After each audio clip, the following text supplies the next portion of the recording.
I remember it was a Saturday morning when the first images arrived from the Webb telescope. We all got up early and opened our computers and we downloaded these images. At first we just saw black and white images, and later on we were able to piece them together into color images. And they were much more dramatic than we'd anticipated.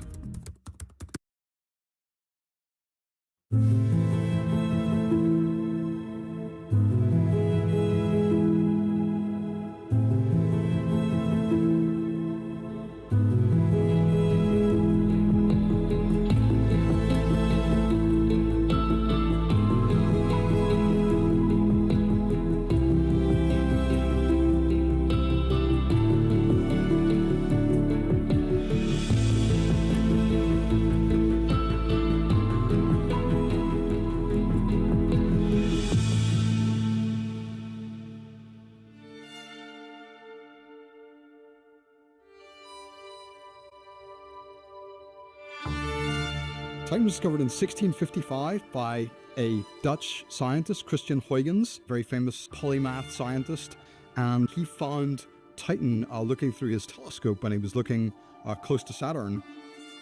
He was also the first to observe the rings of Saturn at the same time. And he named it Titan because it was thought to be the largest of the moons in the solar system at that time, partly because of its dense atmosphere and extended atmosphere. It took some time before it was realized that Ganymede is actually a little bit larger than Titan. Yeah, so Titan's a slowly rotating moon. It takes about 16 Earth days to complete one rotation. Because of that, its atmosphere overturns in a very slow way. It also has 30 Earth years to make 1 year on Titan. Don't tell Jupiter, but Saturn might be my favorite planet in the solar system.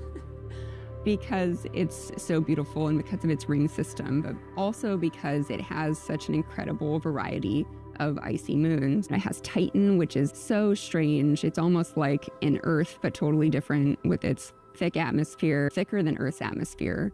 And it's got rain and lakes and rivers, but not of water, of liquid hydrocarbon, which is just, again, mind-blowing. I fell in love with Titan years and years ago with the first image of Titan, which was like a big orange ball around Saturn. And it was an enigma from the beginning because we were all interested to find out what was under those clouds that we could see surrounding this wonderful body.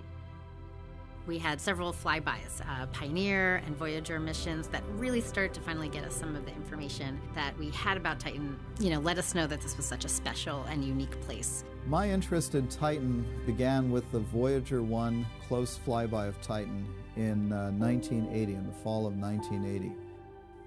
I was interested in astronomy from childhood, but information was much more limited in the 1960s and 70s than it is today. So I didn't really know what it took to become an astronomer, what it was like to become an astronomer. In the early 1970s, when I was in junior high school, Carl Sagan published a book called The Cosmic Connection. You could not order the book on Amazon. There was no such thing as Amazon or the web, but I believe I ordered it in the mail and it took several weeks. I fell in love with that book. I read that book not only to myself, but there were so many passages in that book that were so beautiful that I was reading them out loud to whoever would or wouldn't listen, my mother, my sister. My mother finally said, "Why don't you write to Professor Sagan? You're so enthralled with this book." And I thought he wouldn't answer back, but my mother insisted. And so I wrote a letter as a junior high school student interested in becoming an astronomer. And not too long after that, I got an envelope back from Cornell, and it contained a 2-page letter from Carl Sagan along with a couple of reprints of papers that had been published. And Carl told me how to become an astronomer. He encouraged my interest in it, and that led actually to some additional correspondence between the two of us. Until Carl passed away all too prematurely, we were in fact working together on the Cassini mission. Good morning. I want to welcome all of you to JPL and to the beginning of what is going to be clearly a very exciting mission. We're going to have to operate under a very strict fund ceiling, one that is imposed by Congress, and an unyielding schedule. I was then a student and I started working on this mission and the instrument, the payload that it was going to carry. And we decided on what exactly we wanted to explore.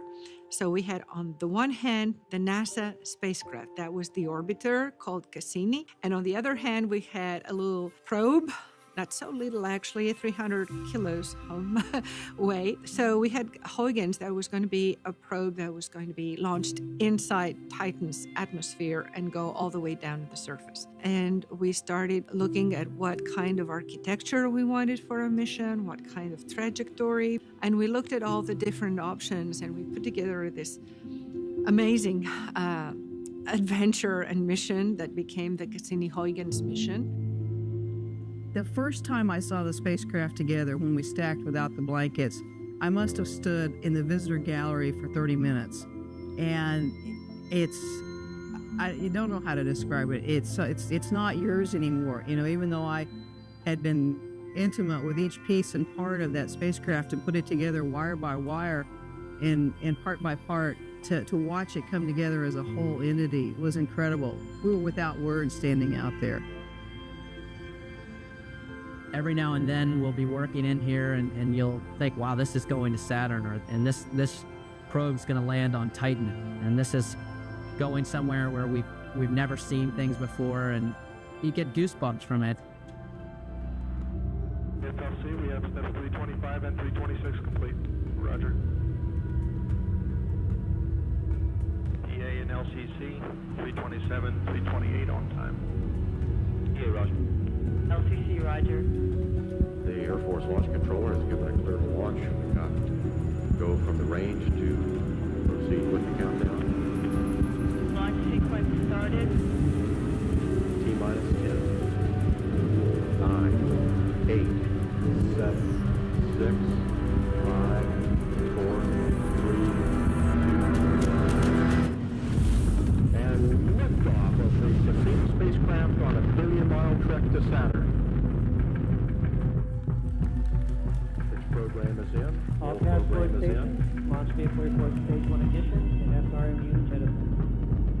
We have cleared the tower, and the Cassini spacecraft is on its way to Saturn. So with Cassini and Huygens, we really got our first great view of what the surface of Titan looks like, kind of in a few different ways. The Cassini orbiter orbiting Saturn made over 100 flybys of Titan using different wavelengths that could peer through the haze, as well as radar, was really able to map the surface and give us an idea of some of the diversity of the surface features. And you're watching live coverage from the Jet Propulsion Laboratory in Pasadena, California. Tonight, the Cassini spacecraft has its first close encounter with Saturn's largest and most intriguing moon, Titan. This is the closest we have ever been to Titan, and over the next 5.5 hours, we hope to see the best images we have ever seen of Titan.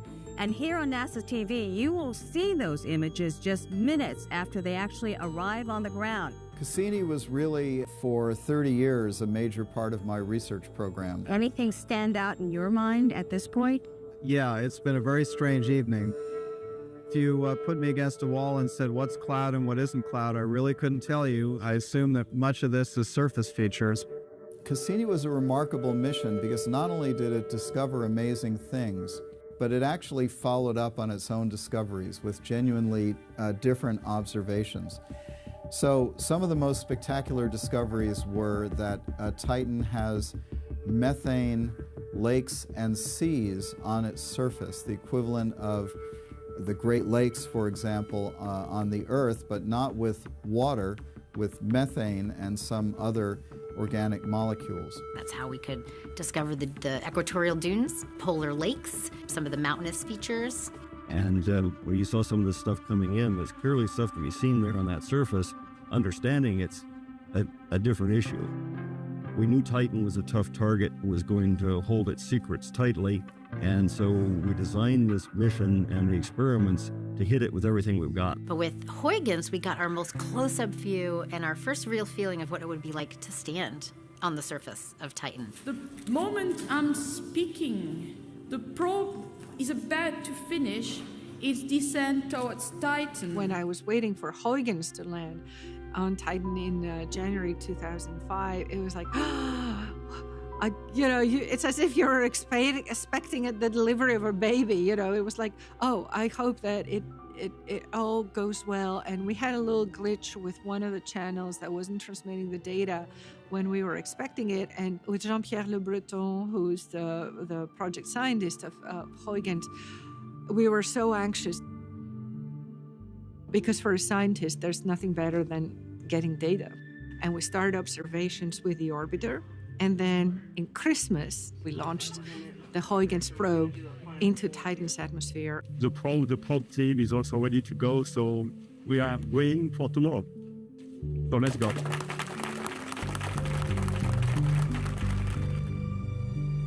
I was a graduate student at the time studying Titan when Huygens made its descent. I even remember, we had a lot of bets going around. What was Huygens going to find? What was it going to measure? I'd like to start the poll in 5 minutes. Command Alzheimer's, both online and fine. I knew you'd have another control. He came for when we received the signal. That's the important thing. Got it all? When will they acquire the signal? Earliest carrier lock is 7.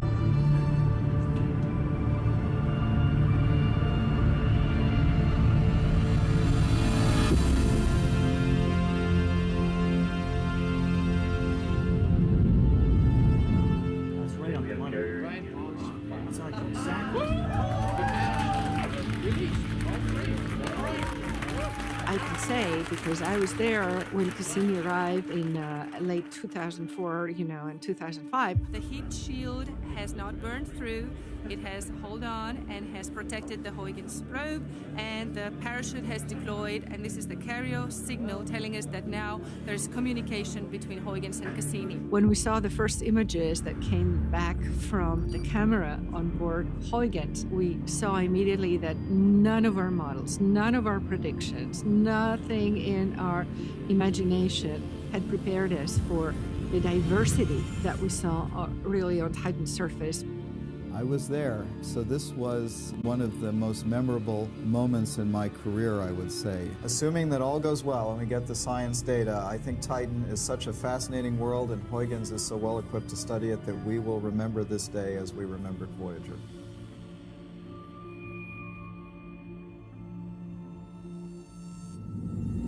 I was there with about a dozen other people, and when the data finally came into the terminals in that trailer, it was in the form of hundreds of thumbnail images. The parachute opened from the Huygens probe around 100 miles above the surface, and then it was able to descend, kind of swaying slightly from side to side under its parachute, and actually ingest part of the atmosphere as it descended and kind of sniff these chemicals and determine some of the constituents of the atmosphere. And then it took images, especially as it got closer to the surface, around 15-20 miles up, was able to see not only icy mountains, but kind of carved river channels where there appears to have been ancient flowing rivers of methane on Titan's surface. There were river channels on a hillside, river channels on this cold, distant, icy moon.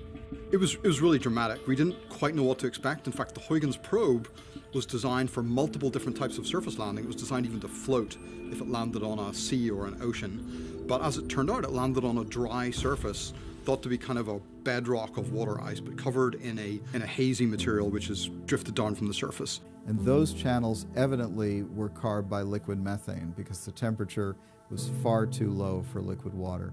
And I remember when I saw those just screaming because that was the kind of thing that we're actually looking for. But it was for a while, for about an hour, there were about a dozen or so of us who were the only human beings to have seen the surface of Titan up close until finally other people started coming into the porta-cabin and sharing our joy. So that was really, that was an amazing experience to see for the very first time the surface of an alien world that was shrouded with haze and clouds. So we couldn't get a good view of the surface by any other means. And finally to know what was there and to see that there was a kind of an active meteorology and geology somewhat analogous to that of the Earth.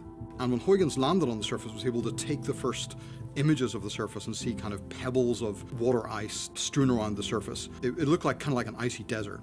The lakes and the mountains and the channels and the dunes and all of those regions and areas that remind us of what we have on Earth, but with completely different materials. And we were all like, is this Titan? Is this really Titan? Because we had imagined it for so long, but we had never gone into as much detail as that. So that was the moment when Cassini, the orbiter, and Huygens, the probe, came together and sent us all the data back in 2004 and 2005, that we first began to comprehend the complexity of Titan's system. So Titan's a really exciting place, and just because we sent the Cassini-Huygens mission there does not mean that we have all the answers already. In fact, there are many questions raised by the mission that we still need to answer. Some of those pertain to the chemical complexity of the atmosphere. Does it create chemicals which could be the seeds of life? There's also many questions about Titan's weather, and why is it that there are lakes and seas only in the northern hemisphere and not in the southern hemisphere? There's also questions about Titan's interior. Does it harbor a vast interior water ocean, and could there even be life inside Titan as well as on the surface? So really many outstanding mysteries. So what James Webb Space Telescope is able to do for us is to continue the observations over a longer period of time.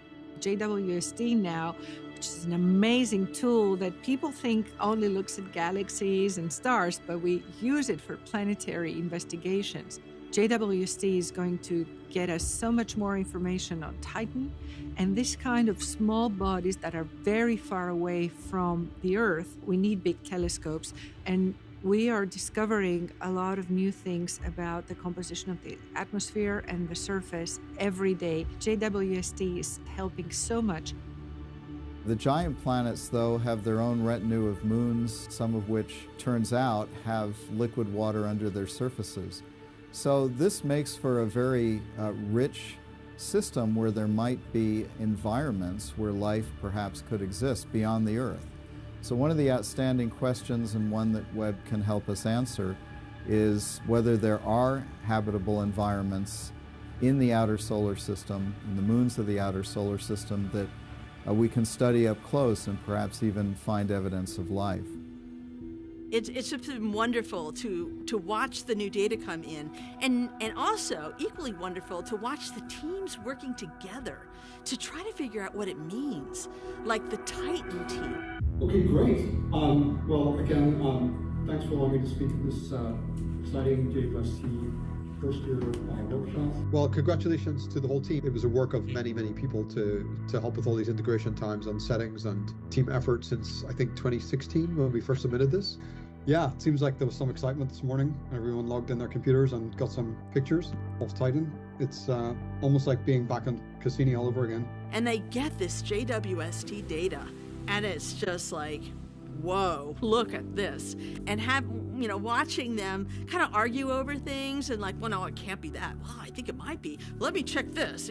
It's really fun to watch that all been happening. And that's been happening sort of across the solar system. So the Webb telescope, unlike the Hubble telescope, is using longer wavelengths. That's what we call the infrared, or the getting into the heat part of the spectrum.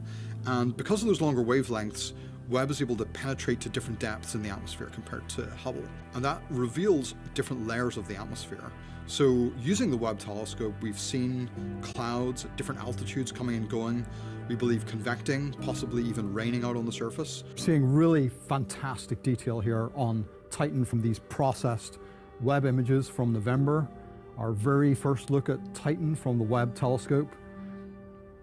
There's this vast dune field here called Bellet, which is a hydrocarbon sand dune field on Titan's lower latitudes, like a vast desert.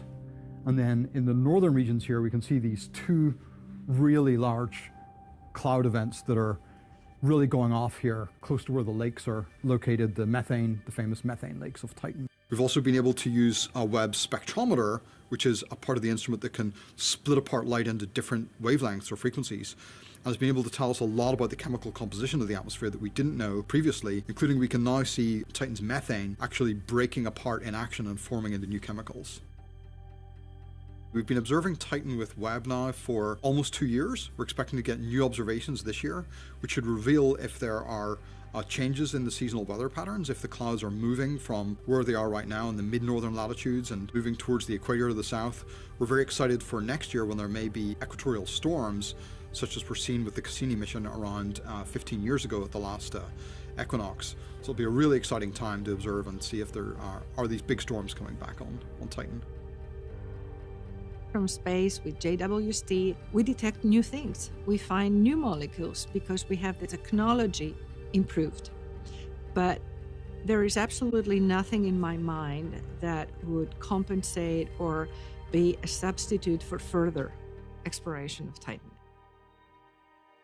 After we've submitted all of the material we developed to try to prove to NASA and the review panel that we felt Dragonfly was, going to be a successful mission, we had to wait several months for the NASA associate administrator, all of the leads of the different divisions, to review all of the materials, look at the recommendations, and they were choosing between 2 missions at that time. So we were semi-finalists. We found out a few days ahead of time when the announcement was going to be made. And I remember it very distinctly because I was at a scientific conference, and it was the astrobiology science conference. They set up big TVs in the largest, like the ballroom at the conference, and everybody at the conference came in and, didn't know what the answer was going to be. And up on the TV, we had the administrator at headquarters, and then it was very dramatic. It was very made for TV. And then they said, and the next New Frontiers mission, Dragonfly. The whole room, it felt like everybody jumped out of their seats and was screaming and cheering and so excited and hugging and all of these things. And then I got to go up on stage with some of the other team members and make a little bit of a speech, just talking about how excited we were about the mission. It was like my own version of an Oscar speech. As a scientist, that's probably the closest I'll get to that. But it was truly magical. It was a truly magical way to learn that the mission was selected. So Dragonfly is the size of a Mars rover. It stands, about this high, and it's about 10 feet long. So we're used to drones that are, small things that we fly around in our backyards. Dragonfly is really a Mars rover-sized drone that will be able to fly from place to place on Titan. The atmosphere is dense. It's about 1.5 times the surface pressure of Earth. There's a low gravity, so about 1/7 the gravity of Earth. And so that actually makes it really favorable for the kind of heavier than air lift that you get with, a drone or a helicopter type flight. And so the mission is designed to go and visit several locations on the surface of interest. That includes the equatorial dunes, which we think have a lot of these organic sand particles, and also a former impact crater where there had been liquid water in the past after the impact, but it's since frozen over. But we want to know, what kind of chemistry took place in that location for the time when you had the liquid water present. But this drone idea with Dragonfly is going to be extraordinary, and it's going to look for all kinds of biosignatures and other components that we can find on the surface, because the Huygens probe was not designed to land. But this time we're landing, and we're going to get the information we need about the composition of Titan's surface. What is there exactly on the surface? And how does this translate into the features that we see on the surface? About a decade from now, we'll be getting ready, hopefully, for its landing and figuring out how to navigate the surface of Titan remotely. So when we get the first images back from Titan, it will be one relief. Okay, we did it. We landed. And then I think it's going to be just, wow. And what's that? And what do we think that is? I know to expect the unexpected. I keep telling everyone on our team, every time we talk about this, no matter what we plan for and no matter what we expect to measure, we're going to get there and it's going to totally change everything. And we're going to find something that we didn't expect. And we're going to have to, pivot and think about things in a whole new way. But again, that's the fun of it. And that's why, you want to go and you want to go with all the best tools that you have. And then you have to be ready to react to what you find.